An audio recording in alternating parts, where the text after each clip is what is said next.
Everybody, Dr. Derek Alessi, and today I wanted to send out a nutritional message. We have had our clients coming back in and doing our full service from our nutritional counseling to our evaluations and accountability, but we've also been adding our corrective exercise component to it. And over the weekend I talked about and shot a video about corrective exercises, especially amongst the joints, the shoulders, the hips, the knees, the back, the neck, and how to properly do the right program and the right exercise no matter what the pain or the risk of injury, and also decrease your risk of injury while getting in better shape. And thank you for your comments. It was very well received. I did have a situation that I wanted to talk about yesterday. I had a client that came in to see me for a consultation, and in the consultation, a woman who is in her 60s who also was being treated for a few underlying conditions, blood pressure and thyroid, and she asked me and said to me, I'm scared to death about the possibility of Alzheimer's disease. And she went on to further say that dementia ran in her family, and there was many different siblings and aunts and uncles and parents over the years that have had it, and she didn't want to have that happen. Of course not. Now, it's interesting because for the last several months we've been talking so much about COVID-19 and all of the underlying conditions, and certainly high blood glucose, high blood sugar, thyroid disorder are all underlying conditions.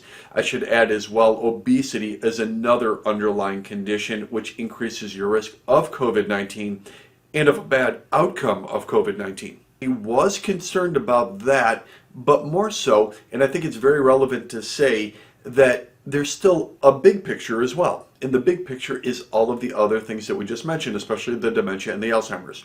Now, when it comes to that, body fat and blood glucose are so important. This woman had trained before, she exercised before, she had worked with personal trainers before for years. This wasn't new. So exercise is one component of it, but nutritionally, we needed to go to work. We need to do a much better job of controlling blood glucose level. See, when you eat things that are simple or double carbohydrates or sugars, what happens is your blood sugar level will go up. When your blood sugar level goes up, your body's really smart. It detects that too much sugar in your blood vessel wall will lead to damage. And it will damage the vessel wall, which will ultimately damage the organs, because that's where you have the most amount of blood and the most amount of blood vessels. So damage can happen. Yes, it can happen in many different organs. Of course, the heart is probably the most studied of all of them. High blood glucose will lead to coronary artery disease and myocardial infarction or heart attack. But also to the brain is something that's being studied a lot right now, and especially over the last 15 to 20 years. In fact, for some people who read Grain Brain by Dr. David Perlmutter might also see the connection. It wasn't so much about body fat, but it was more so that if your blood glucose level is up for a long period of time, it's going to damage the vessel walls in the brain, which will increase your risk not just of stroke, but of dementia. And with dementia, there's 7 different kinds and stages of it, with the worst being Alzheimer's disease, which is fatal, and that's what she was so concerned about. So when it comes back to nutrition, we just have to do a much better job of keeping glucose lower in an acceptable range all day long. Now, there's not a one-size-fits-all. I don't teach no carb or keto. I think it's a little bit too extreme and radical for most people. It does depend upon your current level and what you're trying to accomplish. But for many people that are coming to see me, that are between 40 to 75 years of age, that principle in and of itself is a little bit too aggressive. I like to gear it back a little bit and just talk about having carbs, and having carbs on a daily basis. Yes, you can have carbs on a daily basis, provided they're lower glycemic index ones that are really between 30 and 40 glucose max per serving, or glycemic index per serving. The lower the better. Now, it does depend where you're starting from, but if you do that, you can't have carbs every day. And I also think it should be said that you probably could have even bad carbs that I wouldn't necessarily recommend.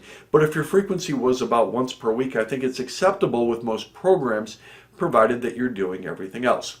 So all of that being said will lower your pounds of fat, lower your body fat percent. You'll become smaller. You'll become more energetic. You'll become healthier. You'll have less risk of dementia, Alzheimer's, heart disease, a lot of other problems, and finally, you will lower your risk of contracting COVID-19 and having fatality or bad outcomes from COVID-19, all in one solution. So really, yes, it's the right corrective exercise. Nutrition is ultra important. It's a huge topic. And then lastly, it has to be done consistently with accountability and tracking success. If you do all of that, great things happen. So hopefully today this video served you. I'm Dr. Derek Alessi, asking you to make the most of your life and live it fit.